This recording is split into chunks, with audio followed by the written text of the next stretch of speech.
అందరికీ నమస్తే. ఇప్పుడు మనం చెర్రీ బ్లాసమ్ ఫెస్టివల్ చూద్దాం రండి. ఇది జపనీస్‌కి స్పెషల్ ఫెస్టివల్ అంట. ఈ ఫెస్టివల్ జపనీసు స్ప్రింగ్ టైంలో సెలబ్రేట్ చేసుకుంటారు. దీనిని జపనీస్ లాంగ్వేజ్‌లో సకురా అంటారంట.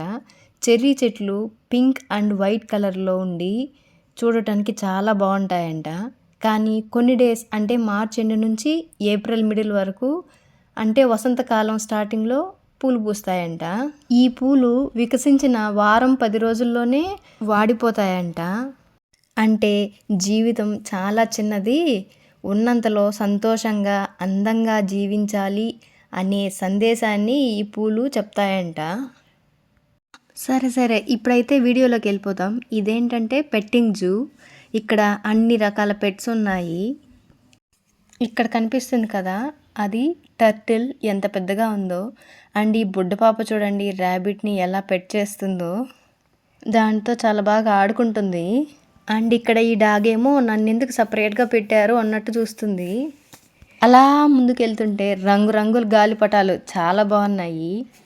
నాకైతే వీటిని చూస్తుంటే ఒక్కసారిగా మన ఊరి జాతర లేదా తిరణాలు వాటిలో ఉన్నామేమో అన్న ఫీలింగ్ వచ్చింది. ఇంకా ఇలాంటి చిన్న చిన్న షాప్స్ చాలానే పెట్టారు. ఇక్కడ కనిపిస్తుంది క్యారోసల్ రైడ్. బొమ్మలైతే కాదు, నిజమైన గుర్రాలు. ఒకసారి చూసేయండి.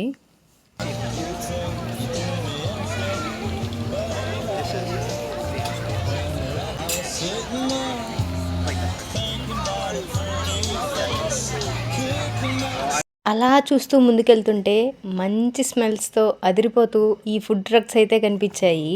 కొంచెం కూడా లేట్ చేయకుండా ఇక్కడ కనిపించే కలర్ఫుల్ ట్రక్ దగ్గరకు వచ్చి 2 ఐటమ్స్ అయితే ఆర్డర్ పెట్టాము. అందులో ఫస్ట్ ఐటమ్ ఏమో వెజిటేబుల్ స్ప్రింగ్ రోల్స్. టేస్ట్ బాగున్నాయి.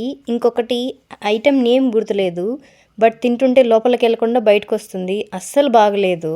నెక్స్ట్ ఇక్కడ స్టేజ్ పర్ఫార్మెన్స్ చేస్తున్నారు. అది కూడా జపనీస్ స్టైల్లో పర్ఫామ్ చేస్తున్నారు. ఒకసారి చూడండి.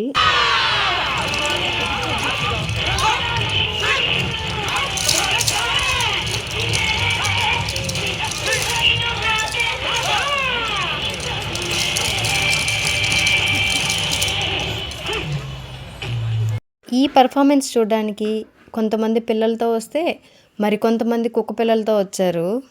ఇక్కడ కనిపించే డాగ్ ఏమో మంచిగా బట్టలు వేసుకొని ఉంది. అండ్ ఇక్కడ కనిపించే డాగ్కి డ్రెస్ వేయడం మర్చిపోయారో ఏంటో, పాపం చలికి గజగజ వణికిపోతుంది. ఇంతలో ఈ పాప ఎవరో ఇలాంటి కలర్ఫుల్ జుట్టు వేసుకొని ఎంతలా పరిగెడుతుందో చూడండి.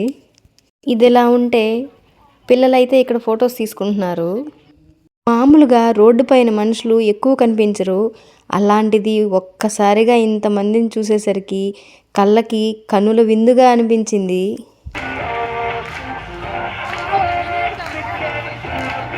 తర్వాత ఇక్కడ పిల్లల కోసం కొన్ని అట్రాక్షన్స్ ఉన్నాయి. వాటికి టికెట్స్ తీసుకున్నారు. అందులో ఒకటి ఈ స్లైడ్ అన్నమాట. వాటితో పాటు రోప్ జంపింగ్ అండ్ ట్రైన్ కూడా ఉన్నాయన్నమాట.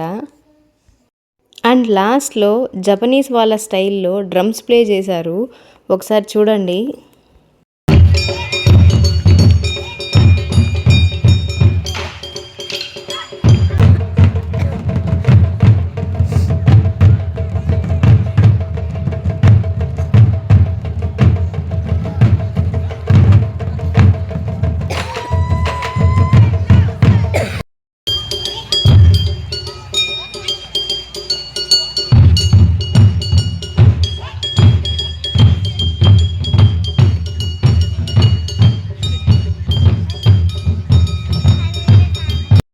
వీళ్ళు ఇవన్నీ చాలా టైం పర్ఫామ్ చేశారు.